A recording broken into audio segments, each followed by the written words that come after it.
বিশ্বের দীর্ঘতম rail tunnel Switzerland থেকে ইতালি যাওয়া যাবে। ট্রেন ছুটবে আল্পস পর্বতের নিচ দিয়ে। আশ্চর্যজনক কিন্তু সত্যি, ভূপৃষ্ঠ থেকে 2.3 কিলোমিটার গভীরে তৈরি হয়েছে এমন টানেল, যা দিয়ে সুইজারল্যান্ড থেকে ইতালি যাওয়া যাবে।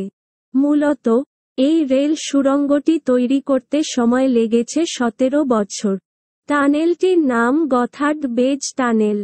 এক প্রতিবেদনে ব্রিটানিকা এ তথ্য জানায়। 1947 সালে গদার্ড পাসের নিচ দিয়ে রেল টানেল তৈরির প্রাথমিক ডিজাইনটি তৈরি করেছিলেন Swiss engineer Karl Edward Gruner. তবে দীর্ঘদিন সেই প্রকল্পের কাজই শুরু হয়নি। অবশেষে 1999 সালে শুরু হয় টানেল তৈরির কাজ। 17 বছর কাজ চলার পর 2016 সালে উদ্বোধন করা হয় বিশ্বের দীর্ঘতম এই রেল টানেলের। সুড়ঙ্গটি 57 কিলোমিটার লম্বা। এই টানেল তৈরিতে খরচ পড়েছে $12 বিলিয়ন। এই টানেল দিয়ে জুরিখ থেকে মিলান যেতে সময় লাগবে 2 ঘন্টা 40 মিনিট।